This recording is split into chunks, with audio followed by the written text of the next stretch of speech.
एक बुढ़िया रहती थी जिसके 7 बेटे थे। 6 बेटे कमाने वाले थे और 7वां बेटा निकम्मा था।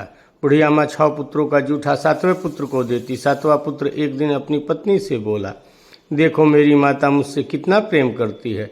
उसकी पत्नी बोली, क्यों नहीं, सबका जूठा जो तुमको खिलाती है। तब वह बोला, जब तक मैं अपने आँखों से देख न लूँ मैं ये बात मान नहीं सकता। पत्नी हंसकर बोली, देख लोगे तो मान लोगे। कुछ दिन बाद एक बड़ा त्यौहार आया। घर में 7 प्रकार के भोजन और चूरमा के लड्डू बने। वह पत्नी की बात को जांचने के लिए सिरदर्द का बहाना बनाकर पतला कपड़ा सिर पर ओढ़कर रसोई में जाकर सो गया और कपड़े में सब कुछ देखता रहा। 6 भाई भोजन करने आए। उसने देखा माँ उनके लिए सुंदर सुंदर आसन बिछाए, 7 प्रकार की रसोई परोसी और आग्रह कर करके उन्हें भोजन कराती रही। वह देखता रहा। 6 भाई भोजन कर उठ गए। तब माँ ने उनकी 5 थालियों में से लड्डुओं के टुकड़ों को उठाया और एक लड्डू बनाया। जूठन साफ कर माँ ने उसे पुकारा, उठ बेटा उठ, तेरे भाइयों ने भोजन कर लिया, तू भी उठकर भोजन कर ले। उसने कहा, माँ मुझे भोजन नहीं करना, मैं परदेश जा रहा हूँ। माता ने कहा, कल जाना हो तो आज ही जा। वह बोला, हाँ हाँ आज ही जा रहा हूँ। यह कहकर वह घर से निकल गया। चलते समय उससे पत्नी की याद आई और गौशाला में वे कंडे थाप रही थी। वहाँ जाकर वह बोला, मेरे पास तो कुछ नहीं है, यह अंगूठी है सो ले लो और अपनी कोई निशानी मुझे दे दो। वह बोली, मेरे पास क्या है, यह गोबर भरा हाथ। यह कहकर पत्नी ने उसकी पीठ पर गोबर के हाथ की थाप मार दी और वह वहाँ से चल दिया। चलते चलते दूर देश पहुँचा। वहाँ एक साहूकार की दुकान थी। वहाँ जाकर वह बोला, सेठ जी मुझे नौकरी पर रख लो। साहूकार को नौकर की सख्त ज़रूरत थी। साहूकार ने कहा, काम देख कर तनख्वाह मिलेगी। उसने कहा, सेठ जी आप जैसा ठीक समझे। उसे साहूकार के यहाँ नौकरी मिल गई। वह रात दिन काम करने लगा। कुछ दिन में दुकान का लेन देन, हिसाब किताब, ग्राहकों को माल बेचना सारा काम करने लगा। साहूकार के 7-8 नौकर थे, वे सब चक्कर खाने लगे, लेकिन उसने अपनी मेहनत, परिश्रम और ईमानदारी से सभी को पीछे छोड़ दिया। उसे अपने किए का फल मिला। सेठ ने भी उसका काम देखा और 3 महीने में ही उसे मुनाफे में साझीदार बना लिया। परिश्रम करते करते 12 वर्ष में वह नगर का नामी सेठ बन गया और सेठ अपना सारा कारोबार उस पर छोड़कर बाहर चला गया। इधर उसकी पत्नी पर दुखों का पहाड़ टूटा। सास ससुर दुख देने लगे और घर का सारा काम करवाते और काम करवाने के बाद उसे लकड़ी लेने जंगल भेज देते। इस बीच घर की रोटियों के आटे से जो भूसी निकलती उसकी रोटी बनाकर उसके लिए रख दी जाती थी और फूटे नारियल की नरेली में पानी दिया जाता था। इस तरह दिन बीत रहे थे। एक दिन वह जब जंगल में लकड़ी लेने जा रही थी तब उसने रास्ते में बहुत सारी स्त्रियों को संतोषी माता का व्रत करते देखा। वहां जाकर वह खड़ी होकर पूछने लगी, बहनों यह तुम किस देवी देवता की व्रत पूजा कर रही हो और इसके करने का क्या फल होता है? इस व्रत के करने की क्या विधि है? यदि तुम अपने इस व्रत का विधान मुझे समझाकर कहोगी तो मैं तुम्हारा बड़ा एहसान मानूंगी। में से एक स्त्री बोली, सुनो बहन, यह संतोषी माता का व्रत है। इसके करने से निर्धनता, दरिद्रता का नाश होता है, लक्ष्मी आती हैं, मन की चिंताएं दूर होती हैं, मन को प्रसन्नता और शांति मिलती है, निपुति को पुत्र मिलता है, प्रीतम बाहर गया हो तो वह शीघ्र लौट आता है, कुंवारी कन्या को मनपसंद वर मिलता है, चलता मुकदमा खत्म हो जाता है, घर का कलह कलेश से निवृत्ति मिलती है और सुख शांति की प्राप्ति होती है, घर में धन जमा हो, धन जायदाद का लाभ होता है तथा और भी मन में जो कुछ कामना हो सब कुछ संतोषी माता की कृपा से पूरी हो जाती है, इसमें संदेह नहीं है। वह पूछने लगी, यह व्रत कैसे किया जाता है, यह भी बताओ तो बड़ी कृपा होगी। तब वह स्त्री कहने लगी, बिना परेशानी, श्रद्धा और प्रेम से जितना भी बन सके प्रसाद लेना, 5.25 पैसे से 5.25 आने तक तथा इससे भी ज़्यादा शक्ति और भक्ति के अनुसार गुड़ और चना ले लेना। हर शुक्रवार को निराहार रहकर कथा कहना, सुनना, लगातार नियम का पालन करना। सुनाने वाला कोई ना मिले तो घी का दीपक जलाकर उसके आगे जल के पात्र को रखकर कथा कहना, परंतु नियम न टूटे। जब तक कार्य सिद्ध न हो नियम पालन करते रहना और कार्य सिद्धि हो जाने पर व्रत का उद्यापन करना। 3 माह में माता पूरा फल प्रदान करती हैं। यदि किसी के ग्रह खोटे हैं तो माता 1 वर्ष में अवश्य उसको अनुकूल कर कार्य सिद्ध होने पर ही उद्यापन करना चाहिए, बीच में नहीं। उद्यापन में 2.5 सेर आटे का खाजा तथा इसी अनुसार खीर तथा चने का साग बनाना, 8 बच्चों को भोजन कराना, जहाँ तक मिले देवर जेठ भाई बंधु कुटुंब के लड़के लेना, न मिले तो रिश्तेदारों और पड़ोसियों के लड़के बुलाना, उन्हें भोजन करा यथाशक्ति दक्षिणा दे, माता का नियम पूरा करना, ध्यान रखना उस दिन घर में कोई खटाई न खाए। यह सुन वह वहाँ से चली गई। रास्ते में लकड़ी के बोझ को बेच दिया और उन पैसों में गुड़ और चना ले माता के व्रत की तैयारी कर आगे चली। रास्ते में संतोषी माता के मंदिर में जा माता के चरणों में लौटने लगी, विनती करने लगी, माँ मैं दीनहीन हूँ, निपुट मूर्ख हूँ, व्रत के नियम में कुछ नहीं जानती, मैं बहुत दुखी हूँ, हे माता मेरा दुख कर मेरी, मैं तेरी शरण में हूँ। माता को दया आई। एक शुक्रवार बीता कि दूसरे शुक्रवार को ही उसके पति का पत्र आया और तीसरे शुक्रवार को उसका भेजा हुआ पैसा आ पहुँचा। यह देखकर जेठानी मुंह सिकोड़ने लगी, इतने दिनों बाद इतना पैसा आया, इसमें क्या बड़ाई है। लड़के ताने देने लगे। काकी के पास अब पत्र आने लगे, रुपया आने लगा। अब तो काकी की खातिरदारी बढ़ेगी। अब तो यह काकी बुलाने से भी नहीं बोलेगी।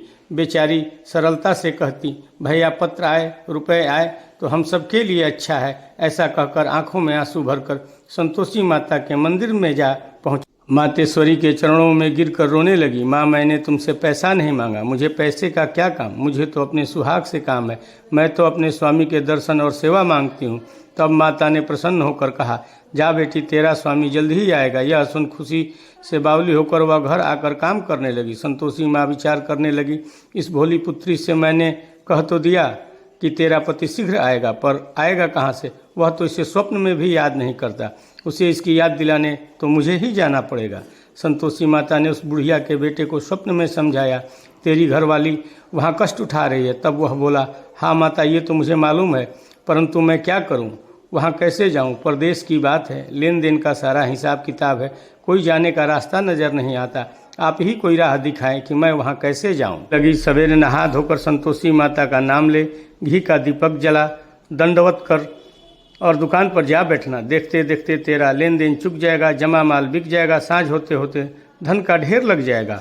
वह अगले दिन सुबह जल्दी उठा, अपने सारे मित्र बंधुओं परिचितों से स्वप्न में माता द्वारा कही गई बात सुनाई। वे सब उसकी बात सुनकर उसकी खिल्ली उड़ाने लगे। वे कहने लगे कि कहीं सपने की भी बात सच होती है। एक बूढ़ा व्यक्ति वहाँ बैठा था जो बहुत समझदार था। वह बोला, देखो भाई मेरी बात मानो, इस तरह सच या झूठ कहने के बदले देवी ने जैसा कहा है वैसा ही करना, तेरा क्या जाता है। बूढ़े की बात मानकर वह नहा धोकर उसने माँ संतोषी को प्रणाम किया, फिर दीपक जलाकर दुकान पर जा बैठा। शाम तक धन का ढेर लग गया। वह हैरान हुआ, मन ही मन संतोषी माता का नाम ले प्रसन्न हो घर जाने के वास्ते गहना कपड़ा एवं सामान खरीदने लगा। सब काम से निपट अपने घर को रवाना हुआ। उधर उसकी पत्नी जंगल में लकड़ी लेने गई। लौटते वक्त थक जाने के कारण संतोषी माता के मंदिर पर विश्राम करने बैठ गई। यह तो उसका रोज रुकने का स्थान था। धूल उड़ती हुई देख उसने माता से पूछा, हे माता यह धूल कैसी उड़ रही है। माँ ने कहा, हे पुत्री तेरा पति आ रहा है, अब तू ऐसा कर लकड़ियों के 3 बोझ बना, एक नदी के किनारे रख, दूसरा मेरे मंदिर पर और तीसरा अपने सिर पर रख। तेरे पति को लकड़ी का गड्ढा देखकर मोह पैदा होगा, वह यहाँ रुकेगा, नाश्ता पानी बनाकर खाकर माँ से मिलने जाएगा।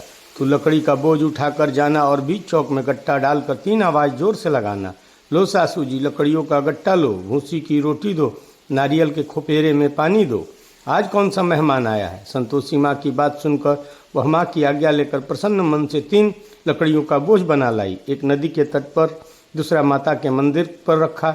इतने में ही मुसाफिर वहां आ पहुंचा। सूखी लकड़ी देखकर उसको इच्छा हुई कि अब वह यहीं विश्राम कर ले और भोजन बनाकर खा पीकर गांव को चले। इस प्रकार भोजन कर विश्राम कर वह अपनी गांव में आ गया। उसी समय बहू सिर पर लकड़ी का गट्टा लिए आई।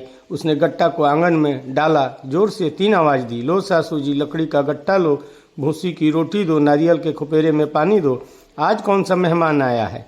यह सुनकर सास ने अपने दिए हुए कष्टों को भुलाने के लिए कहा, बहू तू ऐसा क्यों कहती है, तेरा मालिक ही तो आया है, बैठ मीठा भात खाकर कपड़े गहने पहन। पत्नी की आवाज़ सुनकर उसका स्वामी बाहर आया और उसके हाथ में पहनी अंगूठी देखकर व्याकुल हो गया। उसने माँ से पूछा, माँ यह कौन है। माँ बोली, बेटा तेरी पत्नी है, आज 12 वर्ष हो गए हैं, जब से तू गया है तब से सारे गांव में जानवर की तरह भटकती फिरती है, काम काज कुछ करती नहीं, 4 समय आकर खा जाती है, अब मुझे देखकर भूसी की रोटी और नारियल के खुपेरे में पानी मांगती है। वह बोला, माँ मैं इसे भी देखा और तुम्हें भी देखा, मुझे दूसरे घर की चाबी दो, मैं उसमें रहूँगा। माँ ने कहा, ठीक है बेटा, जैसी तेरी मर्जी, कहकर हाथ में चाबी का गुच्छा पकड़ा दिया। उसने दूसरे घर की चाबी लेकर दूसरे घर को खोला और वहाँ अपना सारा सामान रख एक ही दिन में वहाँ राजमहल जैसा सब ठाट बाट बन गया। अब क्या था, अब वह सुख भोगने लगी। अगला शुक्रवार उसने अपने पति से कहा, मुझे माँ संतोषी का उद्यापन करना है। पति बोला, बहुत अच्छी बात है, खुशी से करो। उद्यापन की तैयारी करने लगी। जेठ के लड़कों को भोजन के लिए कहने गई, उन्होंने मंजूर किया, परंतु पीछे से जेठानी ने अपने बच्चों को सिखाया, देखो रे, भोजन के समय सब लोग खटाई मांगना, जिससे उसका उद्यापन पूरा ना हो सके। लड़के भोजन करने आए, खीर पेट भर खाई, परंतु बात माँ की याद आते ही कहने लगे, हमें खटाई दो, हमें खटाई दो, खीर खाना हमें नहीं भाता, देखकर अरुचि होती है। लड़के उठ खड़े हुए, बोले, पैसा लाओ। भोली बहू कुछ न जानती थी, उसने उन्हें पैसे दे दिए। लड़कों ने बाजार जाकर उन पैसों से इमली खरीदी और खाई। देखकर बहू पर माँ संतोषी क्रोधित हो गई और उन्होंने राजा को सपने में संदेश दिया। राजा ने अपने दूत को अगले दिन सुबह भेजकर उसके पति को पकड़कर ले आने को कहा। जब उसके दूत उसके पति को पकड़ के ले जा रहे थे तब वह बोला, कहाँ ले जा रहे हो? तब दूत ने कहा, जेल की रोटी खाएगा तब सब मालूम हो जाएगा।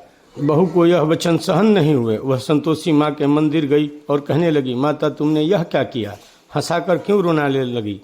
माता बोली, हे पुत्री, तूने मेरा व्रत भंग किया है, इतनी जल्दी सब बातें भुला दी। वह बोली, माँ भूली तो नहीं हूँ, न कुछ अपराध किया है, मुझे तो लड़कों ने भूल में डाल दिया, मुझे क्षमा करो माँ। माँ बोली, ऐसी भूल भी कहीं होती है? यह बोली, माँ अब कोई भूल नहीं होगी, अब बताओ मेरे पति कैसे आएंगे? माँ बोली, पुत्री जा, तेरा पति तुझे रास्ते में ही आता मिलेगा। वह मंदिर से निकलकर बाहर आई तो रास्ते में उसे उसका पति आता हुआ मिला। उसने पूछा, कहाँ गए थे? वह बोला, इतना धन जो कमाया है उसका कर राजा ने मांगा था, वह भरने गया था। वह प्रसन्न होकर बोली, भला हुआ, अब घर चलो। फिर अगला शुक्रवार आया। वह बोली, मुझे माता का उद्यापन करना है। पति ने कहा, ठीक है करो। और फिर जेठ के लड़कों से भोजन को कहने गई। जेठानी ने लड़कों को सिखा दिया कि तुम पहले ही खटाई मांगना। लड़के भोजन करने बैठे, लेकिन भोजन करने से पहले ही कहने लगे, हमें खीर पूरी नहीं भाती, जी बिगड़ता है, कुछ खटाई खाने को दो। यह बात सुनकर वह खटाई देने से मना की और बोली, खाना है तो खाओ, नहीं तो जाओ। जेठ के लड़के उठकर चले गए वहाँ से।